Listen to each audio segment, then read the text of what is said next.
Bonsoir à tous, bonsoir Paris, toute l'équipe est là, en pleine forme, 19h, 20h comme tous les soirs, toute l'actualité de ces Jeux paralympiques en ce mercredi soir, 4 septembre, dimanche soir, on termine, cérémonie de clôture, ce sera en musique, festival de musique électro et techno, ça c'est pour dimanche, ce soir c'était, et surtout aujourd'hui, festival de médailles. Bonsoir Fabrice Arad.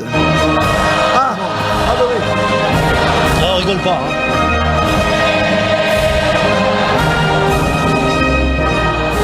Voilà. Tu devrais être debout, Christophe.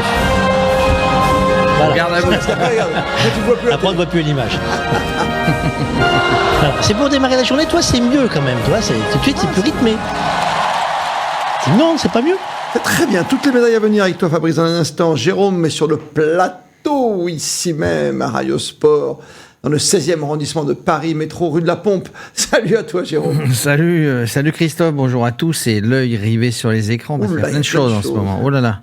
Étienne est dans sa pampa. Il était au vélo.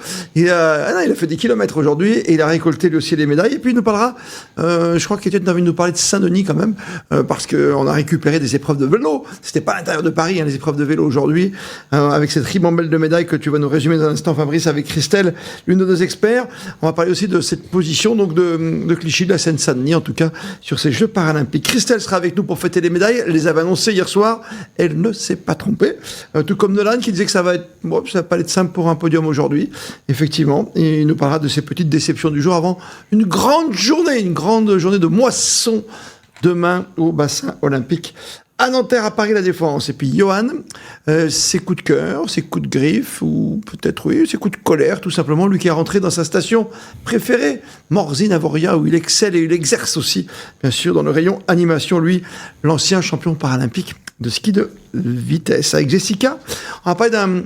c'est presque un sport, parce qu'il y a des compétitions d'exosquelettes, oui. Ceux qui ne peuvent pas marcher ont la possibilité, que cet appareil incroyable, maintenant de marcher, voire de courir pour certains.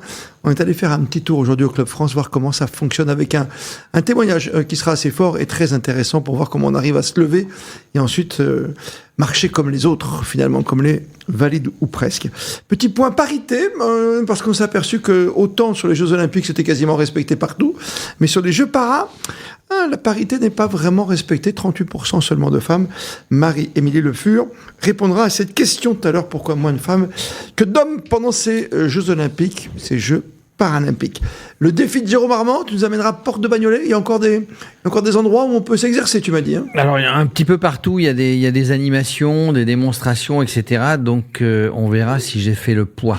Ah, tu as fait du lancer ? J'ai fait du lancer. D'accord. Très bien. Vais-je faire bonjour, et on ouvre la porte du studio. Vais-je faire le poids ? Qui est venu nous voir nous dire bonjour ? Julot. Hein ? Julot. Non, mais qui est venu nous voir ? Ah, je sais pas. Tu sais pas, c'est la porte qui s'ouvre ? Jules. Ah, c'est Jules qui est arrivé. Oui. Ah, mais Jules est arrivé pour le top 5. Ça tombe bien, c'est dans 50 minutes, Jules. Pour le top 5 des meilleures images de la journée. Et le programme à venir pour demain, tout à l'heure, avec Fabrice qui va prendre la main. On va pas remettre de Marseillaise, mais il y a eu combien de Marseillaises aujourd'hui déjà ? Voyons voir. Je ne sais pas. Mais non, je ne les ai pas comptés, les Marseillaises. Moi, j'ai compté le nombre de médailles. Ah oui, mais les ors, les argents et les bronzes. Non, attends, on va aller dans l'ordre. Il y a eu 11 médailles pour le vélo. Juste pour les paracyclistes.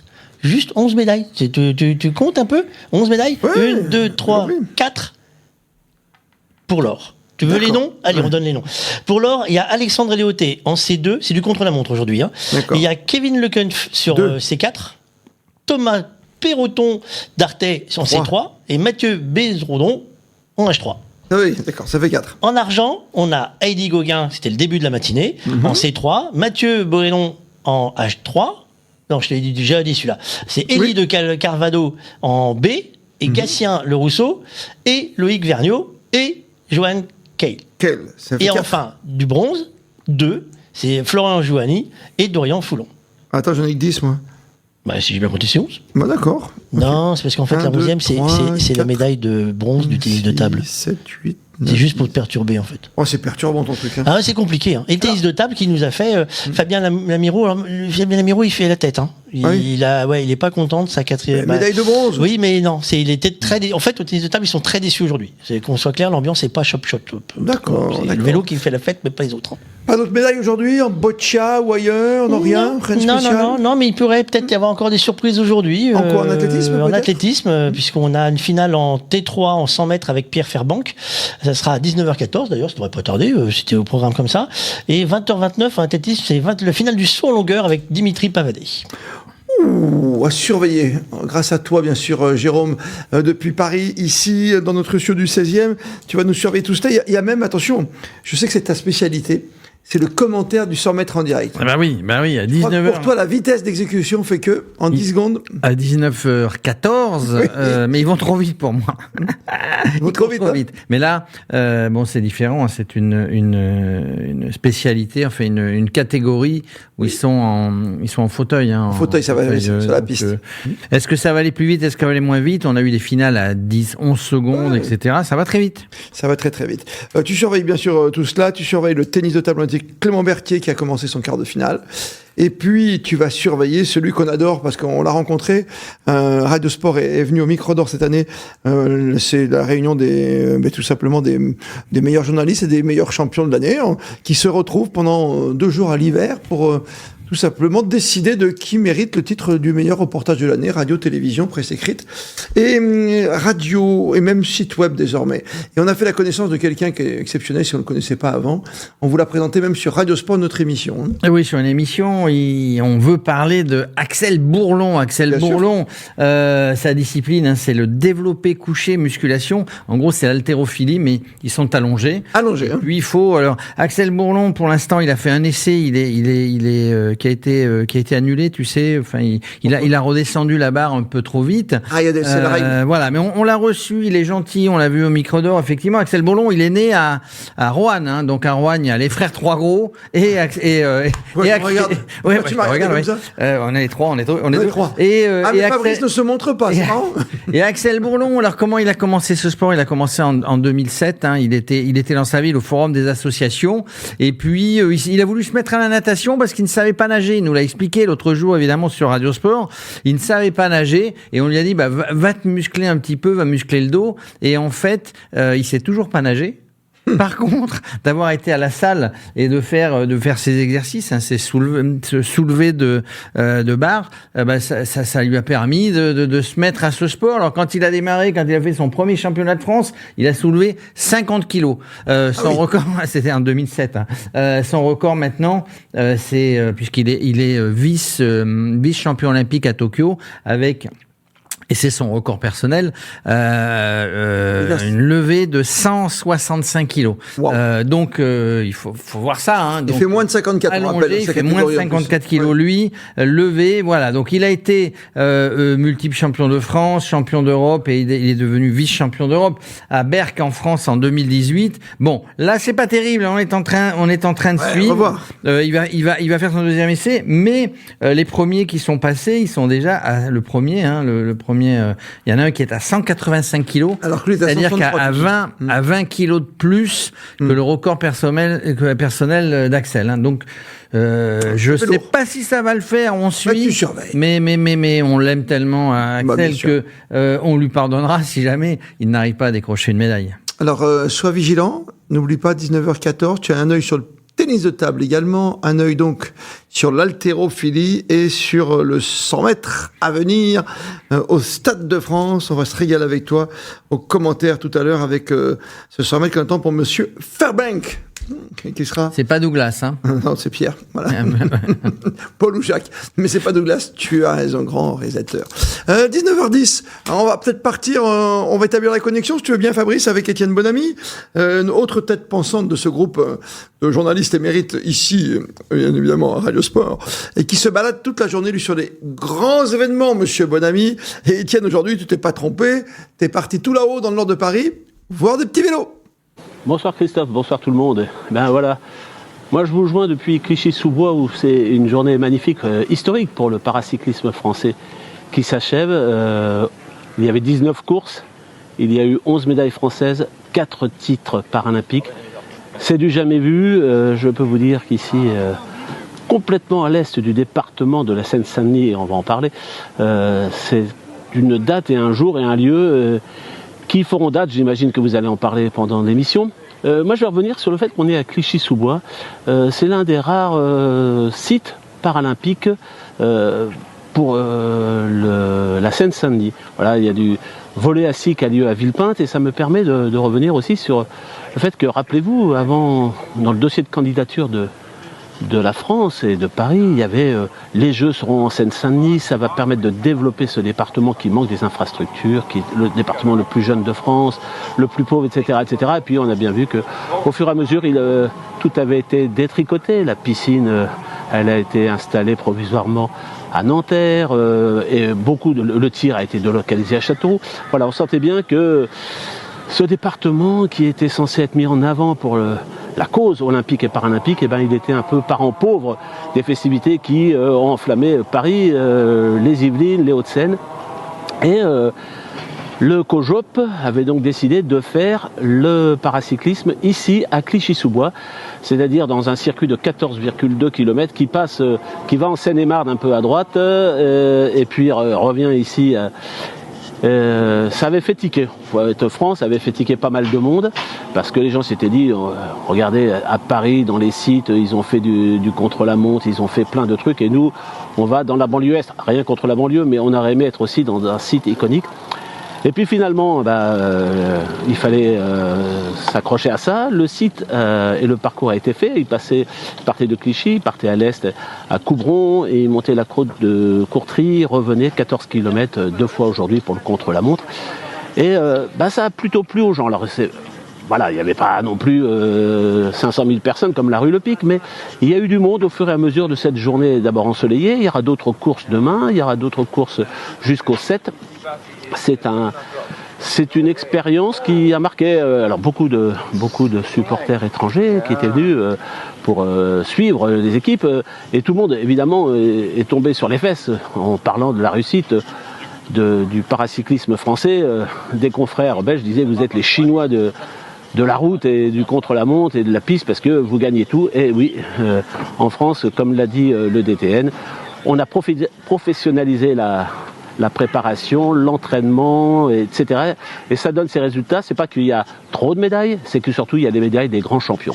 Voilà, allez, bonne soirée, bonne émission. Oui, trop de médailles de grands champions. Il y a un petit débat quand même qui va s'instaurer, je pense, entre nos experts, savoir si finalement trop c'est trop, parce que ça dévalorise pas la performance, tout simplement. C'est la question qu'on peut se poser. Tu surveilles notre Axel, parce que je vois qu'il se prépare, hein, attention. Oui.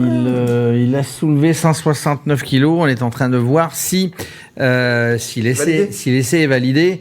Par contre, avec 169 kilos, il remonte à la 5e place. C'est pas gagné pour une médaille. Attends, il reste un essai. Hop là, on va voir le dernier. Nos experts sont là, Fabrice. Si on peut les avoir à l'antenne, ça serait parfait de prendre un coup. Oh là. Il y en a qui fait beaucoup de bruit. À mon avis, c'est Johan parce qu'il est dissipé. Je vois sur le côté. Salut Johan. Merci à toi. Salut, comment ça va? Parce que tu vois. Bonsoir Paris. Très bien. Nolan, lui, tu vois, il est très bien. Il n'a pas de médaille aujourd'hui, donc il se tait. Il fait pas le beau. Il ne parle même pas de Grenoble rugby. Et puis il y a une dame au milieu, tu vois, qui est radieuse, Madame Vélo avec nous. Christelle Ribaud, qui est magnifique, qui nous avait plus, promis une razzia de médailles. Moi, je pensais 5-6. Mais 11 médailles, c'est du n'importe quoi. Depuis ce matin, on a du mal à comprendre quand même, Christelle. Moi, ça n'a pas été forcément une surprise, même si j'ai eu des sportifs qui m'ont surpris, comme Thomas Perroton, qui en général, c'est pas forcément sa spécialité, le contre-la-montre. Et là, il a fait le contre-la-montre de sa vie. Et c'est vraiment, c'est une date historique quand même, je pense, pour le paracyclisme. C'était vraiment, ils ont fait une razzia, même si je suis pas étonnée, parce que sur les Coupes du Monde, les Championnats du Monde, les résultats sont quand même assez équivalents. Mais c'était vraiment chouette. C'est difficile, tu vois, quand tu as vécu la difficulté d'avoir une médaille dans les Jeux de Paris, les Jeux paralympiques, on voit que c'est difficile dès le début. Tu vois qu'en natation, on en fait quand même pas mal. Que ce soir, on n'a pas de médaille. Et on voit qu'en escrime, on n'arrive pas à avoir une médaille. Et là, tu arrives quand même avec une discipline comme le vélo, avec de la piste. On s'est déjà régalé. Les gens de la piste qui viennent en plus sur la route. Et 11 médailles, il y a un petit côté too much, tu vois ce que je veux dire? Oui, ça peut passer comme ça, mais c'est vrai que nous, il y a les handbackers qui sont rentrés en lice aujourd'hui, qui ne font pas de piste par rapport à leur handicap. Mais non, pour moi, il y a pas, il y a toutes les catégories quasi, même s'il y en a encore chez les féminines qui sont mélangées. Mais pour moi, il n'y a pas trop de surprises et vraiment, je vous l'avais dit, je vous l'avais annoncé. Même si j'ai quelques erreurs sur mes énoncements, mais 4 médailles, c'était jouable. Oui, c'est très très difficile. Oui, non, mais 11 médailles, encore une fois, avec ces médailles d'or, donc ça va nous augmenter. C'est bien, de toute façon, parce que nous, on va terminer dans les 8, quand on va monter dans les 5-6, quand on fera le bilan des médailles avec Fabrice tout à l'heure. Hein. Ah ouais, je crois qu'on est 4e en tout, là, du coup. Aujourd'hui, là, avec ces médailles-là, et je pense que même les jours suivants, là, ça va encore enchaîner les médailles, parce que les courses sur route, il y a encore une stratégie qui va se faire, parce qu'il y a encore des mélanges de catégories, C3, C4 ou C2, C3. Donc, je pense qu'il va y avoir encore pas mal de médailles. Ouais, parce qu'on va être clair, là aujourd'hui c'était du contre-la-montre, hein. Attention, c'est un par un, tout simplement. Un par un. La course contre le temps, et là il nous reste la course en ligne. Les courses en ligne, oui. Donc il y a des fois il y a des Français qui vont être 2 par course, donc il va y avoir une stratégie qui va être faite de course. Donc après, je leur souhaite encore le meilleur parce que vraiment c'est une grosse team France là. Ah, c'est une grosse Team France, en tout cas. Hein. Ils nous ont régalé. Le fait, comme disait Étienne il y a quelques instants, Christelle, que ça soit Clichy, c'est bien pour ce département de France, mais ne pas avoir la chance d'être dans Paris, est-ce que ça râle un peu dans le monde du vélo? Quand il y a eu la reconnaissance, c'est vrai que ça a été un petit peu dur. On aurait voulu une avenue de Paris assez iconique. Mais ça s'est fait comme ça. Apparemment, ça s'est super bien passé, donc tant mieux. Et c'est bien, ça met en valeur ce département. Mais tu vois, il y a des images de folie. Tu me fais un petit signe, Jérôme, ça veut dire que la course du 100 mètres va commencer? Non, c'est qu'elle est terminée, elle était à déjà 14. On l'a ratée, mais c'était intéressant. Merci, avec Christelle, mais oui, je vous ai fait signe, chef. Ceci dit, pas de médaille. Pierre Fairbank. Pierre Fairbank termine 5e, 15 secondes 28, donc plus lentement que les courses qu'on a déjà vues. Premier temps, un Saoudien, 14 secondes 48, 14 secondes 66 pour le deuxième, Payo, un Thaïlandais, le troisième, un Brésilien, Fernandez, 15 secondes 08. Donc il était loin, et Fairbank, pas de médaille, pas de regret. Fairbank ce soir. Je peux te déranger 2 minutes, Jérôme, encore? Oui. Le tennis, que je sais que mon grand ami Stéphane Houdet... Il a perdu. En simple, ouais. Il a perdu en simple. Ceci dit, il est toujours qualifié pour le double. Donc, ça joue maintenant, non? Ça joue maintenant. Donc, je te donne les infos. J'essaye de pas le rater, ce coup-là. Ça me ferait plaisir. Ça me ferait plaisir. Parce que moi, j'ai déjà le score. Donc, si tu le trouves, c'est bien. Je sais pas. Mais je peux pas être sur tous les écrans. À la fois. C'est ce qu'on m'a dit chez toi à la maison. Ton épouse qui m'a appelé, il m'a dit, il peut pas être partout. Pas être sur tous les écrans. Voilà. Mais c'est vrai que, tu vois, Christelle, ce que je me dis, c'est que on s'habitue à tous ces noms maintenant. On avait Marie Patouillet, on voit bien que Alexandre Léoté, on s'habitue. Par rapport à un triathlète, tu vois, comme Alexis Anquincan qui peut faire qu'une épreuve, quoi, finalement. Les cyclistes, il y a une petite différence. Ah oui, c'est vrai que par rapport au sport, c'est comme la natation. La natation, ils peuvent faire plusieurs épreuves. Oui, ça peut être frustrant dans certains sports. Je pense que voilà. Donc nous, on a la piste et la route. Les handball, ils ont que la route, sachant qu'il y a 2 épreuves, mais c'est comme ça, on a de la chance. On a de la chance. Qu'est-ce que t'en penses, Nolan? Toi, tu te fais battre par, alors là, de haute volée maintenant. Tu peux plus les rattraper avec toutes tes médailles. Depuis le début, tu fais le beau, là. Avec Grenoble, avec tes copains médaillés, du centre. Oui, mes amis, ma copine, mon pote, machin et tout. Et aujourd'hui, nada médaille. Tu laisses la part au cyclisme comme ça, toi. Oui, bonjour à tous, bonjour Christophe. Oui, c'est sûr qu'il y a eu une razzia de médailles aux cyclistes, c'est incroyable pour le sport français, mais c'est vrai qu'en natation, aujourd'hui, on avait 3 athlètes qui étaient en lice. On avait Kylian Portal sur 100 mètres nage libre S12, Assia Morin-Essio sur le 204 nage SM14, et Léane Morceau sur le 100 libre S12. Et il y a eu qu'une seule finale d'ailleurs, c'est Kylian Portal qui finit 6e. Il finit 6e, c'est une déception pour lui quand même, parce que c'est la hauteur de ses espérances. On l'a vu l'autre fois, il est dans le sillage de son frère à accrocher le bronze. Là, c'était compliqué. Il était un petit peu fatigué, j'ai vu dans les déclarations, c'est ça? Ouais, exactement. Je pense que la fatigue commence à se faire ressentir, rien que en natation.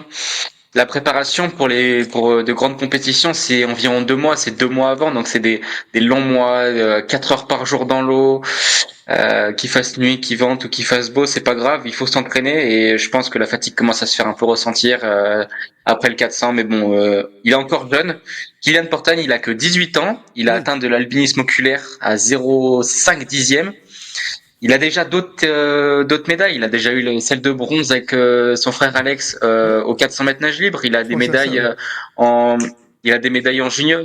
Je pense aux Jeux européens de la jeunesse que j'ai fait avec lui. Elles sont libres, elles sont pape. Mais il peut pas je pense qu'il peut être déjà très fier d'avoir cette médaille de bronze et déjà être allé à Paris. Donc c'est formidable pour lui. Déjà, c'est pas mal. Ça peut arriver une journée sans médaille. Mais ça veut dire que demain, on va rebondir et demain, quand ça va plonger, ça va gagner? Demain, on a de très très grosses chances de médailles. On a Hugo Didier et Hector Denayer. Hugo Didier qui est médaillé d'or au championnat d'Europe et Hector qui était médaillé d'argent au championnat d'Europe cette année. Donc on a eu un doublé français. J'espère qu'ils pourront faire réitérer l'exploit demain. Nous aurons également Laurent Chardard au 100 mètres nage libre S6 qui a eu le bronze hier au 50 mètres papillon. Elodie Laurenti au 400 mètres nage libre S10 qui est médaillée d'or à Londres 2012, donc c'était il y a un moment, mais bon, elle est en forme et elle a fait une très bonne préparation, donc on compte sur elle. Et Solène Sache au 50 mètres d'eau S5, c'est ses premiers jeux également, ça va être, on verra bien ce que ça donne, c'est son entrée en lice. Oui, toi t'as une petite mine, t'as un petit moral ce soir, tu vois, quand tu vois tes copains c'est marrant comme tu prends, tu vois, c'est l'émotion ça, habituellement t'es là, c'est vrai, Jérôme il s'emballe, il est heureux pour ses copains et tout, pas de médaille ce soir, tout ça. Il est content quand même. Mais mais je trouve un peu plus timoré. Ouais. Bon, il fatigue aussi, il fatigue. Mais non, il fatigue pas. On est dans le direct. Hein, Christophe, la saison a repris aussi. Hein. T'as nagé encore aujourd'hui? À 4 heures aujourd'hui. Ah ouais. Et voilà, on sait que pour toi, c'est tout un combat, bien sûr, hein, que tu mènes pour arriver à être en forme et le meilleur, surtout dans 4 ans à Los Angeles. C'est progressif, hein, c'est du temps. Sûr. Et puis tu mènes ta carrière d'un autre côté et on te souhaite bien sûr, on est là pour toi, on sera là pour toi tout le temps, tu le sais, pour que tu deviennes journaliste. J'ai déjeuné avec un jeune homme que tu connais bien, je dis jeune homme parce qu'il est toujours jeune, qui est assez incroyable, qui a fait les Jeux Olympiques, qui a fait les Jeux Para, qui sera avec nous dimanche soir. Il est partout, il raconte toujours autant de bêtises, il est extraordinaire, il s'appelle Philippe Croison et il t'embrasse puisque tu fais partie de l'académie, Philippe Croison, avec ta sœur qui est dans l'académie aussi, hein. Exactement. Ouais, parce qu'il m'en a beaucoup parlé, tu vois. Toi, il m'a pas parlé. J'adore. C'est pas vrai, c'est tout. Super. Non, t'inquiète pas.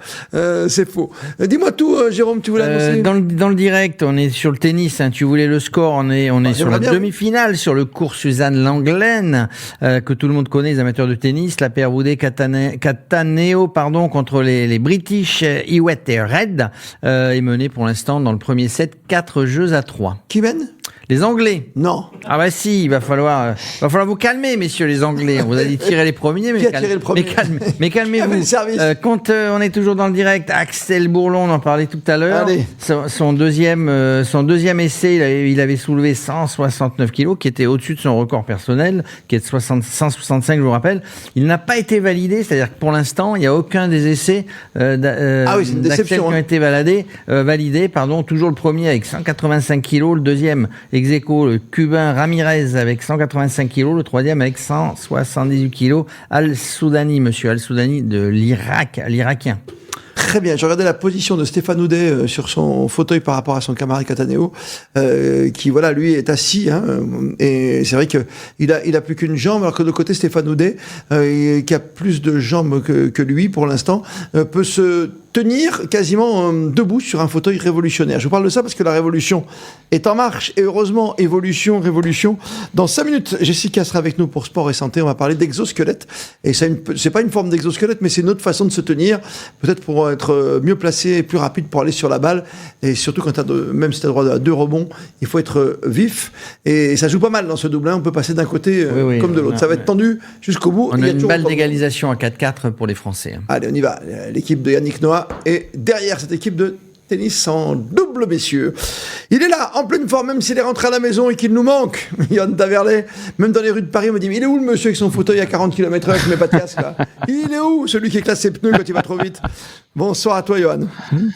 Bonsoir l'équipe, bonsoir Paris. Ouais, joli ton bureau. Hein. Merci. Et oui, Ça fait partie un peu de mes coups. Ça fait un peu partie de mes coups de cœur et mes coups de gueule. Ah, vas-y, dis-moi tout. Alors déjà, je vais commencer par un coup de cœur. Qui a été un petit peu. Dis-moi. Un petit peu. En fait, voilà, je voulais vous parler. Je voulais vous parler de Guillaume Toucoulet, qui fait le para tir à l'arc. C'est un ancien rameur parce qu'il a commencé par le para aviron. Il habite dans les Landes et puis il s'est mis au tir à l'arc en 2017. Il a même acquis le titre de record du monde, enfin le record paralympique, au niveau des points sur le tir. Il tire avec un arc, pas un arc à poulie, un arc normal, à 70 mètres. Et malheureusement, aujourd'hui, il est sorti en 8e de finale alors que c'est un gars en or. Et il aurait mérité d'aller un petit peu plus loin. Il a été battu 6-4 par le Colombien Julio Hector Ramirez. Donc ça, c'est vraiment mon coup de cœur de la journée parce que c'est un chouette type. Il a été paralysé du bras gauche suite à un accident de moto et là il a pas passé ses 8e de finale et moi j'aurais bien voulu le voir sur la boîte, voir avec de l'or parce que je pense qu'il le mérite amplement. Donc ça c'était mon petit coup de cœur. T'as aimé le tir à l'arc? Ouais, j'ai vraiment aimé et puis lui je l'ai aimé aussi dans les reportages que j'ai vus. J'ai pas eu l'occasion de le voir malheureusement, mais franchement ça a l'air d'être un chouette type et je suis sûr qu'il l'est. Et franchement, voilà, c'est mon petit coup de cœur qui m'a pincé aussi un peu le cœur quand même aujourd'hui sur les 8e de finale. Je m'attends à tout avec ton coup de gueule, ton coup de griffe. Alors mon coup de griffe, non, c'est juste que je suis rentré à la maison. Voilà, parce que franchement, voilà, c'est inadmissible. Les enfants, ils sont c'est heureux, inadmissible. Oui, ben bien sûr que les enfants ils sont heureux. Ouais. Mais voilà, ça fait partie de la vie parce que franchement j'ai passé un moment sur Paris qui a été exceptionnel, qui restera marqué à jamais, ça c'est sûr. Et voilà, c'était mon petit coup de gueule, c'est que Paris m'a laissé partir. Ça donne envie quand même d'accueillir bientôt dans tes montagnes françaises quand même des Jeux Olympiques d'hiver. Oui, alors tu fais bien d'en parler. 2030, ça approche vite, c'est après-demain. Justement, j'étais en réunion hier sur le sujet, notamment avec Vincent Jay qu'on recevra dimanche certainement. Avec toi. Et puis voilà, oui. Donc oui, c'est une grosse. C'est pareil, hein, c'est une grosse machine qui va se mettre en route. Et en tout cas, on a hâte. Des idées, il y en a plein. Et voilà, forcément, il va falloir qu'on fasse aussi bien que Paris. On t'a dit que c'est pas demain, c'est après-demain parce que c'est 2030. Hein, c'est pas 2028 comme Los Angeles qui va arriver très très vite, quoi. Non, c'est 2030, mais dans une organisation de jeu, Paris a eu 10 années pour s'organiser, communiquer, etc. Nous, on est parti avec, on a 6 ans, donc on a 4 ans de moins quand même, et ça compte. Et on sait que c'est pas la même ferveur en plus entre l'été et l'hiver, on le voit, hein, que ce soit voilà pour les jeux d'été, on sait que l'hiver il y a moins d'attention, il va falloir trouver des idées peut-être pour attirer les gens, même si on fait du patinage au bord de la Côte d'Azur à Nice, à Sochi c'était pareil en Russie, hein. J'ai eu la chance d'y aller, tu étais aussi voilà, on pouvait être au bord de mer, on était un peu dans des résidences à Cannes et puis après on montait dans les Alpes-Maritimes sur Oron, Isola 2000 quoi. Le défi est de taille, surtout que c'est pas une station, hein, ça s'étend comme tu viens de le dire. Mais on a plein d'idées, on a de la jeunesse, on a des gens qui ont des connaissances, des compétences. On a l'expérience aussi de Paris 2024, sur lequel on va forcément s'appuyer. Et franchement, sur une première réunion comme ça de travail un peu de fond, et je peux te dire que les choses vont être assez énormes aussi, et avec plein d'innovations. Parce qu'on sera obligé d'imaginer aussi la montagne de demain, avec pas que du ski, mais aussi peut-être d'autres visions de la montagne, et en tout cas engager peut-être cette transition. Engager cette transition parce que c'est vrai que dans 6 ans, on reparlera encore une fois d'écosystèmes et de nos montagnes et de la taille de nos glaciers. Tu as bien fait d'en parler. Trop de médailles pour toi, c'est ma dernière question avant de te laisser tranquille en famille pour ton retour. Trop de médailles pour le vélo, ça tue un peu l'émotion, non ? Non. Alors, je pense pas qu'on puisse dire qu'il y a trop de médailles. Je pense que c'est des sportifs hors normes.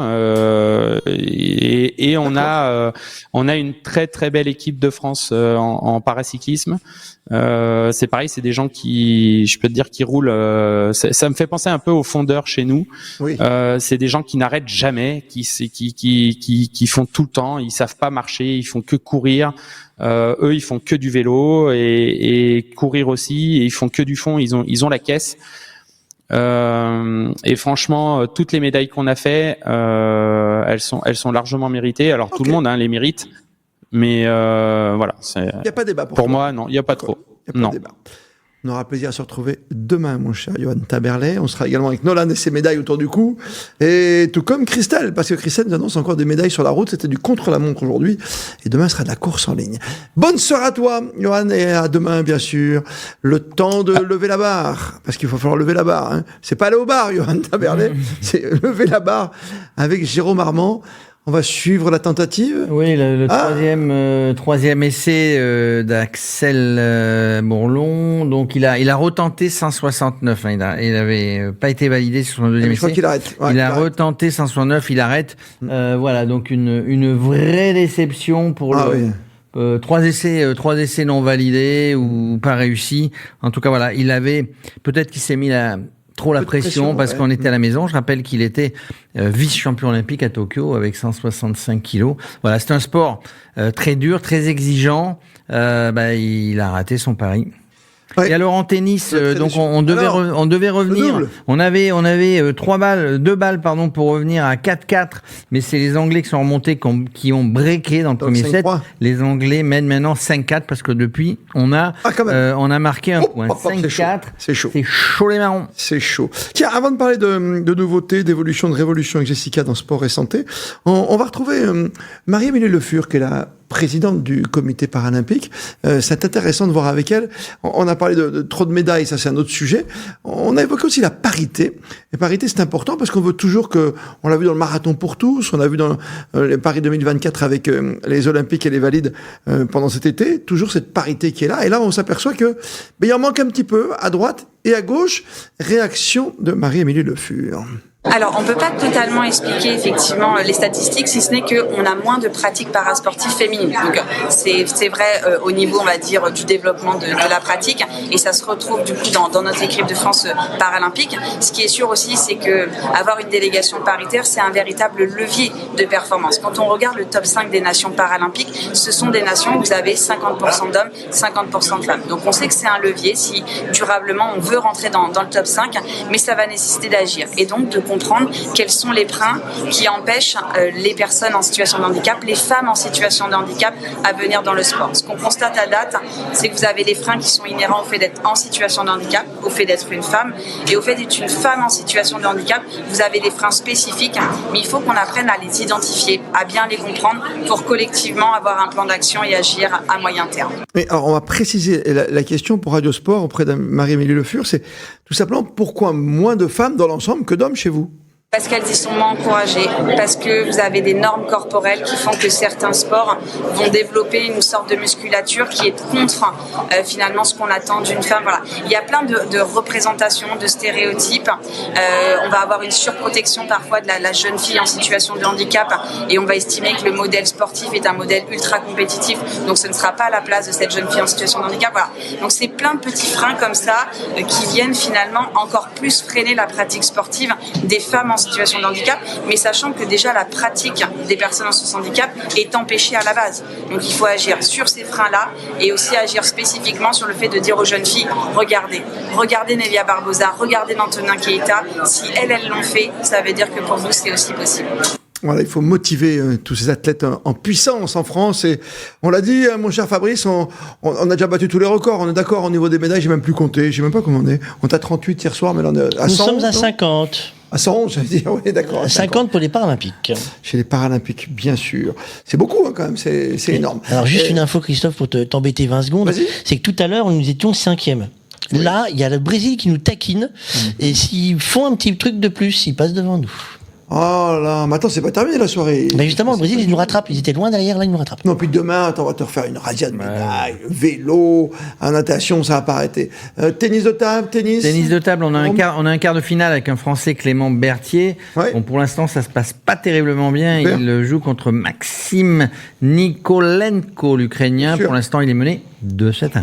Et tennis en double, ça tient Tennis en double, ça tient. On est toujours dans le premier set, 5-4 à 15-0 pour les Anglais sur leur service. Donc, malgré Captain Noah. Okay. Malgré Captain Noah dont on a parlé hier, on a donné tous les bienfaits qu'il a apportés à cette équipe. C'est vrai, les bienfaits. On en parle sport santé avec Jessica Fallour. Jessica, bonsoir à toi. Bonsoir. Ravi de te retrouver. Hier, on avait le patron de ces ingénieurs, ces techniciens qui réparent évidemment tous les fauteuils, les prothèses et tout. On parlait du fauteuil de Stéphane Houdet en tennis de table, en tennis normal, sur le court central de Roland Garros, qui lui est plus penché. On est presque tout près des exosquelettes qu'on aperçoit de plus en plus aujourd'hui. Il est prêt à se lever, quelque part, de son fauteuil, lui aussi. Et on en parle de plus en plus, effectivement, les exosquelettes. Le Club France, c'est d'ailleurs l'occasion de découvrir ces innovations absolument incroyables, et notamment cet exosquelette qui s'appelle Athlantix, qui est le premier exosquelette au monde auto-équilibré. Il est développé par une entreprise française, c'est toujours bien de le dire. La Marseillaise. Wondercraft, qui a une vraie mission de mobilité pour tous. Là, on n'est pas du tout dans un univers de compétition, au contraire. Ça s'adresse plutôt à la ville et c'est plutôt pour la rééducation. Déjà. Voilà, c'est important de le dire. C'est-à-dire qu'une personne qui est sur sa chaise, de temps en temps, tu donnes l'opportunité de pouvoir se lever et de marcher comme nous. C'est aussi clair que ça. C'est aussi clair que ça. Et puis ça aide, ça permet de faire sa rééducation aussi.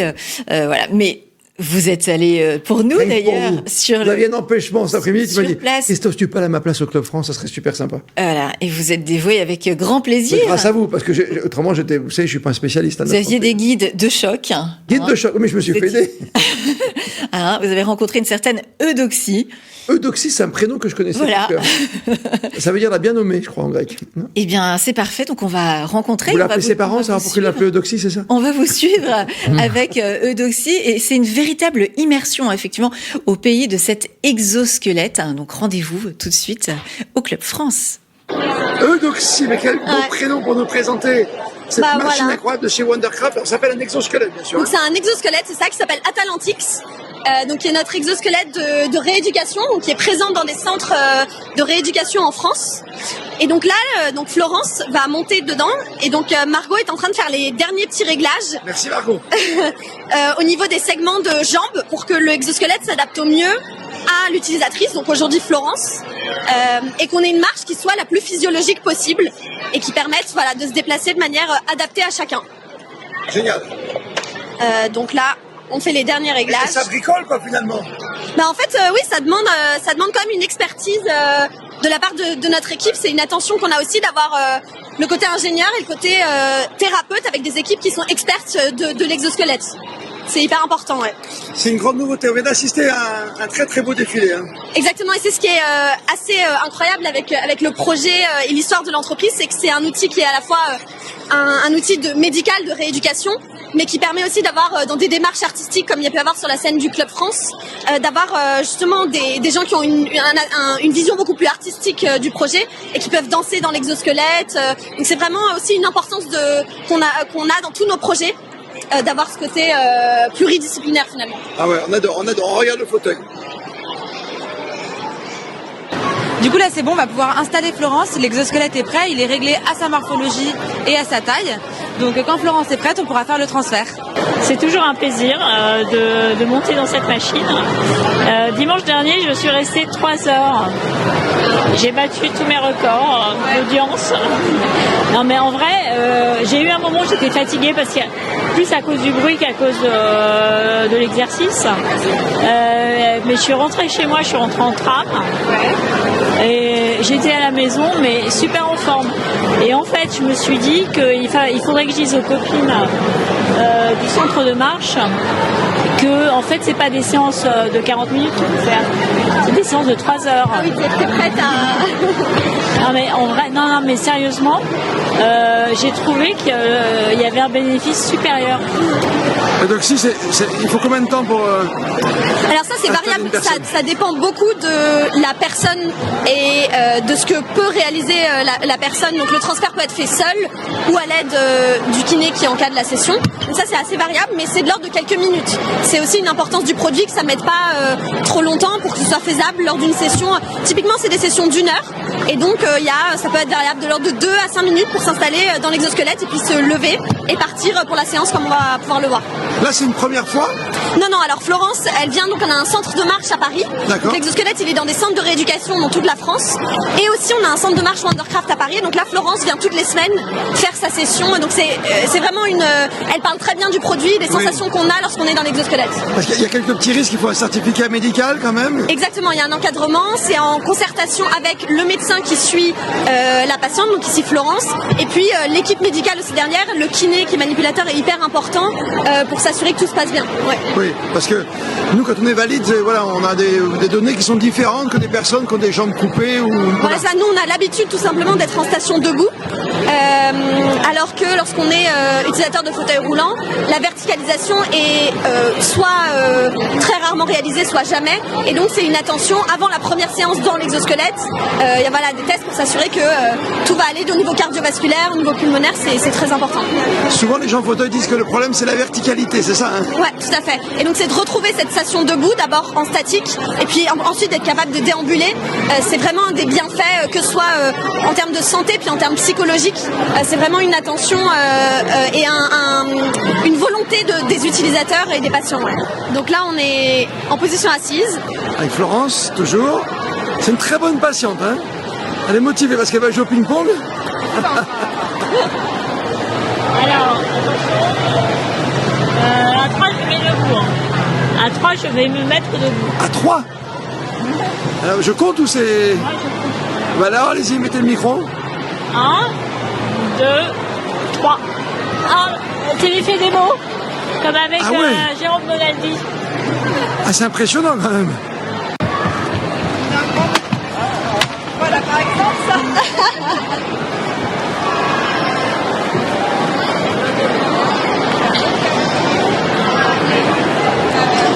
Juste un dernier mot quand même pour montrer que c'est une équipe hein, quand même. Vous êtes toute une équipe autour évidemment et on voit qu'il y a beaucoup de connivence avec les kinés. Hein, il faut faire confiance, on se fait confiance aussi. Ouais, en fait, on a l'habitude de former des professionnels de santé, donc tout type de thérapeutes, c'est des ergothérapeutes, des kinésithérapeutes, des psychomotriciens, des professeurs d'activité physique adaptée. Et donc Anaïs qui est là est kinésithérapeute dans un centre en Bretagne, au centre mutualiste de Kerpap. Et du coup, ils ont l'habitude d'utiliser l'exosquelette. Et c'est grâce à ça qu'ils ont pu animer des séances sur le stand pour le Club France sur ces 2 semaines. C'est impressionnant, hein. Je vais vous dire, ça fait une sacrée émotion. Hein. Quand on pense à Florence qui est assise toute la journée et qui peut se lever. Exactement, c'est vrai que les premières séances, souvent on prend un peu le temps d'accompagner vraiment les patients parce que c'est beaucoup d'émotions. Très souvent il y a des familles qui viennent, des amis qui viennent pour vraiment voir les premières séances. Donc c'est des moments qui sont forts en émotion. On a l'habitude d'avoir des petites poussières dans l'œil à Wondercraft quand on fait les premières séances de nos patients aussi. Foutu. C'est ça, hein. Poussière dans l'œil. Exactement. On n'a pas parlé de prix, mais bon. Oui, mais le but c'est de rendre ça accessible au plus de personnes possible. Et donc c'est pour ça qu'il y a une présence dans des centres de rééducation pour que les séances soient accessibles quand on est en centre. Et puis au-delà de ça, des centres de marche comme celui dans lequel va Florence à Paris qui permet de rendre accessible à des gens ici en région parisienne de venir au centre de marche et d'avoir ces sessions-là avec des kinés. Ça dépend de la pathologie, ça dépend de plein de choses. Ça dépend de beaucoup de facteurs, ouais, tout à fait. Et vous l'avez laissé toute seule partir là. Ok. Allez, je vous laisse pas travailler. On va aller faire la circulation. Voilà, la circulation. Merci à vous en tout cas. Je vous donne ça ? Oui, regardez le micro, c'est Radio Sport. Hein. Vous pouvez venir comme vous voulez. Bravo Christophe, c'était une immersion mais vraiment incroyable et c'est vrai que c'est très touchant de voir cette dame debout, à l'aise, qui a l'air vraiment heureuse et qui redécouvre d'autres sensations quoi. Elle bouge pas avec ses jambes et même elle a un bras qui est atrophié, elle arrive à se lever et d'aller se promener dans le Club France. On peut danser aussi, vous l'avez dit, mais voilà, pour l'instant, on est qu'au début. Et on a eu Johan Carrestet-Taberlet qui est revenu parce que ça l'intéressait aussi. Cette forme le problème, c'est la verticalité. On a bien compris cette fameuse verticalisation. Ça, c'est ce que vous redoutez le plus, Johan, quand vous pouvez plus utiliser vos jambes, hein. En fait, ça fait partie de la rééducation, ça. C'est-à-dire que quand on va dans les centres de rééducation au début, on se verticalise parce que le cœur a passé un certain temps un peu au repos du fait qu'on était alité. Du coup, on a un peu le même problème dans la suite, c'est-à-dire qu'on est assis et le cœur travaille beaucoup moins. Et du coup, le fait de se verticaliser, tous les vaisseaux sanguins, tout ce qui se passe au niveau des jambes, etc. Faut réactiver tout ça. Et puis il faut que le sang remonte à la pompe. Et souvent, la verticalisation, elles le disent très bien, hein, d'ailleurs, c'est par étapes. Il va falloir faire 5 minutes, 10 minutes, un quart d'heure. Tous les jours pour réacclimater un petit peu ce corps. Tu sors encore de 3 heures, tu vois, elle nous le disait. Tu sors encore de 3 heures quand même.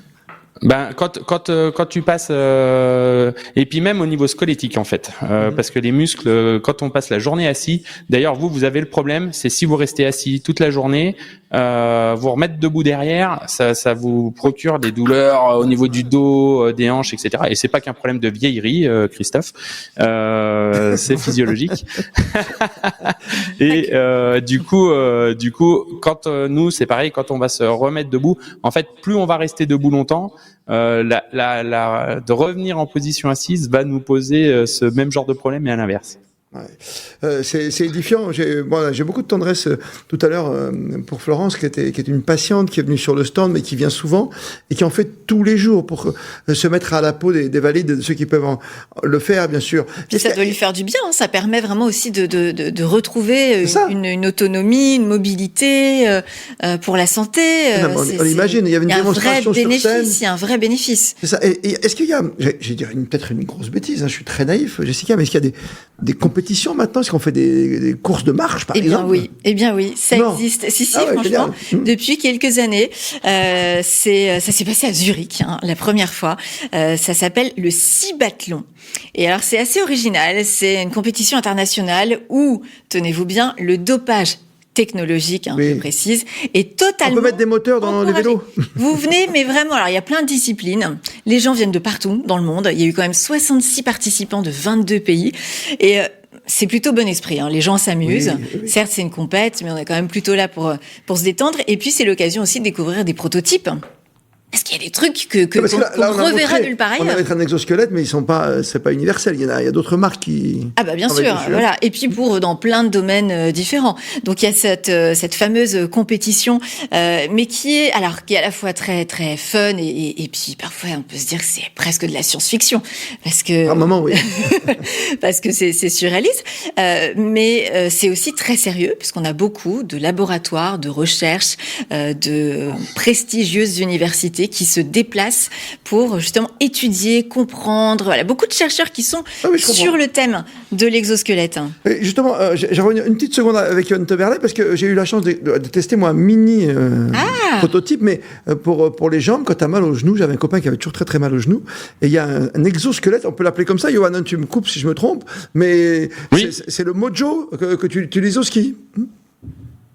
Oui, tout à fait. Ça existe, voilà. En fait, je voulais revenir par rapport à tout ça, c'est que c'est génial. Non, mais vas-y, fais ta non, si. Non, mais si c'est le Mojo Ski qui est aussi utilisé pour la marche, hein, pour des gens qui ont des problèmes de genoux, autres. Exactement. En fait, ça démultiplie la force que tu as dans les jambes. Donc t'es pas fatigué. Donc quand tu skis, tu forces plus. Exactement. Voilà, exactement. Tu voulais dire, Johan, pour conclure sur ce sujet. Alors je voulais juste dire que là on a vu un exosquelette, c'est un type d'exosquelette, et la compétition dont parle Jessica, c'est génial, je trouve, parce que c'est ce qui va permettre demain de l'innovation pour réduire l'encombrement de l'exosquelette, parce que là c'est quand même quelque chose de complexe, de gros, et tant mieux, ça existe, et le mouvement est presque parfait. Là j'ai vu qu'elle descendait la rampe, etc. Il y a quand même une avancée géniale. De rampe, quoi, et en fait, non mais c'est incroyable. Et demain, suite à cette compétition, ça va permettre aussi la liberté d'expression à ce niveau-là et réduire certainement l'exosquelette, l'alléger, le rendre peut-être faisable sous les vêtements, etc. Et c'est ça que je trouve génial. Et oui, c'est une compétition qui est complètement farfelue, mais qui est authentique et qui est géniale. Et voilà. pour terminer sur Mojo, parce que j'ai la chance d'essayer, c'est pas de la prétention, mais c'est que tu peux le mettre effectivement sous ta combinaison. Voilà. Alors il y a même des courses qui ont été organisées pour parce que c'est vrai que t'es pas fatigué. Moi je l'ai essayé pendant une matinée. T'arrives au bistrot, t'es tranquille. Un café, chef. C'est bon. L'addition c'est pour Johan. Amandine, bien sûr. Merci Johan. Non mais génial. On les verra peut-être. Je suis en train d'y penser, mais pourquoi pas les voir? Je sais pas, la cérémonie de clôture, faire un spectacle, quoi. C'est peut-être ce qu'ils sont en train de nous préparer, on ne sait pas. Avec l'électro. Mais effectivement, c'est totalement en tendance. Et puis c'est que le début, mais on va sans doute découvrir prochainement des exosquelettes qui permettent de courir beaucoup plus vite, jusqu'à 65 km/h. Ça veut dire 18 mètres par seconde. Non mais rendez-vous compte. Non, c'est pas possible ça. C'est incroyable. Donc là, il y a des chercheurs. Parce qu'elle nous faisait déjà peur. Hein. Notre patiente nous faisait peur parce qu'elle marchait très vite. T'as vu comment elle a descendu. Ah bah oui, mais bien sûr. Voilà. Bien sûr. Ouais. Je voulais envoyer en défi Jérôme Armand, mais il a refusé. Voilà. Bah alors, Jérôme. Je me suis dégonflé. C'est dégonflé. Non, la bravo. vitesse. Bravo Paco, super immersion. Ah, tu m'envoies sur une mission. Moi, alors là, mission accomplie. Bravo. Je monte sur le Stade de France, je descends comme Tom Cruise, je sors tous les drapeaux. Chiche. Oui. Je fais une petite tyrolienne avec Johan Taberlet, chez lui à Morzine, je m'en souviens encore. Avec un aigle sur le bras en plus pour rajouter une petite difficulté. T'as l'aigle à côté de toi, tu voles, tu fais une tyrolienne. Voilà, pour démarrer une émission de télévision, c'était très intéressant. C'était un grand moment de Koh-Lanta. C'était, pardon ? Un grand moment de Koh-Lanta morzinois, ce moment de tyrolienne. Merci encore à toute la station de Morzine qui s'est mobilisée pour éviter que j'ai le vertige. Mon cher Jérôme, avant ton défi. Oui, avant mon défi, donc le tennis, les Français, la paire Houdet, Cataneo a perdu le premier set, ils sont en train de mener, premier set, voilà, 6-4, pardon. Le deuxième set, ils mènent, ils sont au service. Au tennis de table, on vous a quitté tout à l'heure, Clément Berthier était mené 2-7-1, il était remené à 2-2 et un troisième set très disputé, ça se termine, il perd contre l'Ukrainien, mais ça se termine, voilà, c'est 11-8 ou 11-9, etc. Enfin, il perd, quoi. Mais il perd. Tu n'as pas perdu ta joie de vivre. Et je n'ai pas perdu ma journée, puisque... Et ta journée, t'es allé où? À la porte de Bagnolet? J'ai traversé tout Paris. C'est un vrai défi, parce que je le dis quand même, comme je le pense, il y a peu de sports paralympiques en démonstration. J'ai couru Paris dans tous les sens pour en trouver. J'ai pas trouvé grand-chose. À part au Club France, devant l'entrée, t'en as quelques-uns. France, mais voilà, sur l'hôtel de... Il y a des animations, c'est pas ce que je veux dire, mais on trouve pas grand-chose de sport paralympique à tester, puisque les défis, c'était ça. Donc le défi aujourd'hui, c'était de courir tout Paris pour aller trouver quelque chose. J'ai trouvé quelque chose qui est pour les valides, mais aussi pour les paralympiques, le lancer de poids. Hier, on avait notre Français qui a terminé 4e ou 5e au lancer du poids. Il y a des finales en ce moment d'athlétisme. Il y a le lancer de massue. Aussi. Le lancer de massue. Donc mais non, ça, je ne me suis pas. Je ne me suis pas entraîné, en tout cas, exercer le lancer de massue, mais j'ai été voir comment on pouvait et comment il fallait lancer le poids. D'accord, pas la massue, toujours pas. Christophe Paco, il y a deux poids ici pour montrer aux enfants. Deux mesures. En fait, c'est pour les enfants, c'est l'initiation. Oui. Ils sont tous partis? Ben oui, pour le moment, il n'y a plus personne, mais ça va revenir. Alors ici, on a quoi sur ce stade? On a la démonstration de poids, on a quoi? On a de l'escrime aussi? Il y a de l'handescrime, escrime, il y a du tennis de table. On s'amuse ici à lancer le poids. Moi, je vais tenter de lancer le poids. Je sais pas si je vais réussir. Je sais pas si je vais aller très loin, mais je vais tenter de... C'est comment votre prénom? Chantal, elle va me montrer, elle va... Ah non! Elle sait pas, elle a mal à l'épaule. Ouais. Bon. Mais moi, je peux tenter. On va essayer. Le vert ou l'orange? Le vert, hein, c'est le plus léger. Allez, on va essayer. Bon, alors voilà, ça c'est le poids. C'est un poids d'initiation. Alors normalement, Paco, on le met comme ça, on tient avec les 3 doigts, puis le pouce devant, on fait comme ça. Et puis on va lancer le plus haut. Et venez, suivez-moi Chantal, je vais essayer sur le...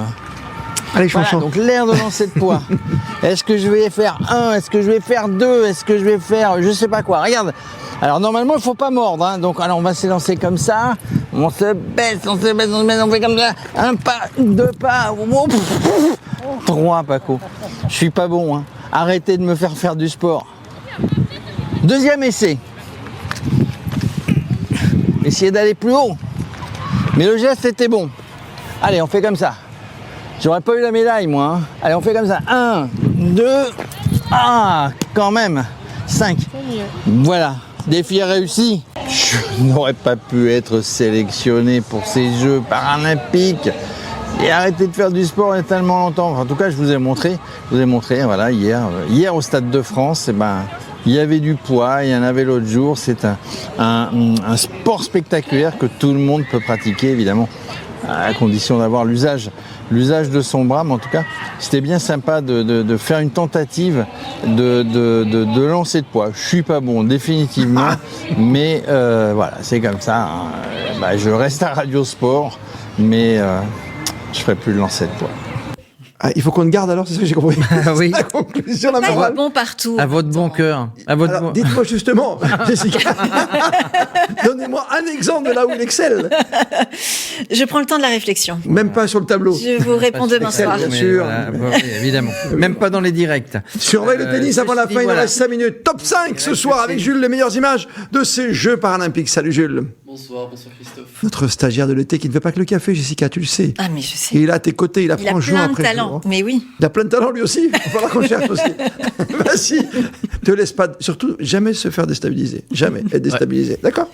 Vas-y Jules. Là on va revenir en arrière un peu avec Dorian Foulon, qui remporte la médaille d'or en poursuite 4000 mètres C5, et là on voit sur l'image les larmes de joie sur le podium du français. Récemment en plus il a gagné la médaille de bronze en paracyclisme sur route. Et voilà, là c'est une image qui date d'il y a 4-5 jours, mais on peut voir les larmes sur le podium.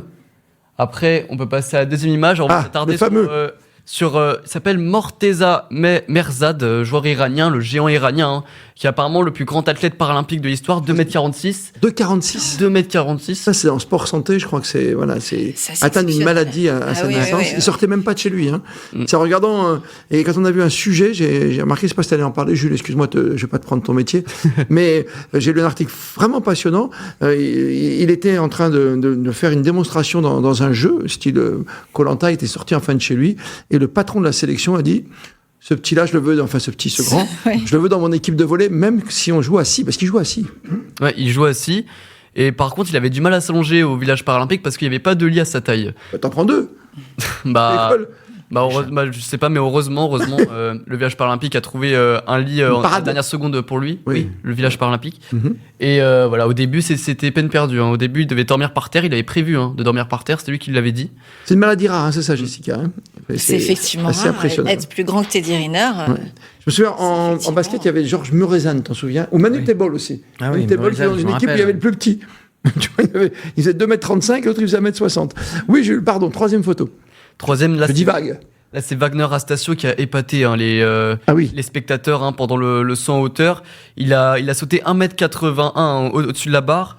Donc on peut le voir, il est amputé de la jambe gauche. Ce qui est dommage, c'est qu'on voit pas la barre. On le dit, c'est du saut en hauteur. Hein, donc il fait un dorsal. Donc c'est assez hallucinant, il n'est pas en ventral. J'ai trouvé que des vidéos, mais du coup j'ai choisi cette photo. Ouais. Non mais c'est pour expliquer le contexte, tu vois. Là il est en pleine impulsion, il va sauter sur le dos. Avec il saute en Fosbury, comme on dit. En Fosbury, Dick Fosbury. Du nom de Dick Fosbury qui avait inventé cette technique de saut. Voilà. Il n'était pas bon sur le ventre, donc il s'est mis sur le dos. Surtout que du coup il n'avait pas de prothèse, il faisait ça à cloche-pied avant de sauter. Il a cloche-pied avant de partir. C'est encore ça, encore plus impressionnant. Donc bravo à lui. Là, la quatrième image, bon là, on est un peu sur les petites vannes, une petite blague sur les réseaux. Ah oui, elle est bonne. Quand un athlète chinois sonne chez toi, t'as pas le droit. Et là, l'athlète chinois qui s'appelle Di Dong Dong. Ding Dong Dong. Mais t'as pas le droit.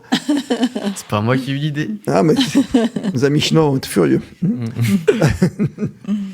Mais non, mais très bien, très joli, c'était mignon. Alors la dernière, c'est des supporters coréens. Oui. Et on va s'attarder sur eux, mais aussi sur Châteauroux. Châteauroux qui connaît beaucoup de succès pendant ces Jeux paralympiques. Il y a une radio à Châteauroux, c'est France Bleu, quoi, c'est ça? C'est France Bleu qui a réussi à les choper. Alors pourquoi? C'est parce que après ils sont allés voir sur leur équivalent de Google, sur le web coréen. Ils sont allés voir dans leurs recherches et en fait que Châteauroux est beaucoup recherché en Corée parce que c'est une athlète qui est très connue qui s'appelle Kim Yi-ji qui a gagné, qui est une tireuse, Kim Yi-ji, recordwoman du monde de tir à 25 mètres. Et du coup, vu que ça se passe à Châteauroux, les trucs. Ils ont fait une recherche. À chaque fois, ça tombe en premier. Bah, évidemment. Et bah, du coup, c'est comme que t'as sport et radio, c'est radio sport, tu vois, qui arrive en premier. Et bah, évidemment, Châteauroux connaît pas mal de recherches sur eux dans le monde. Oui. Même aussi, il y a un restaurant indien à Châteauroux qui a épaté beaucoup de délégations. C'est même là le gérant du restaurant qui a dit. J'ai eu plusieurs délégations, les Pakistanais, les Anglais, les Espagnols, les Libanais, puis les Chinois, mais c'est vraiment la délégation indienne qui était là vraiment tous les jours, et c'est vraiment grâce à eux qu'on a eu un pic de croissance. Bah oui, un pic de croissance économique, bien sûr. À 2,40 m, il m'impressionne toujours ce joueur iranien.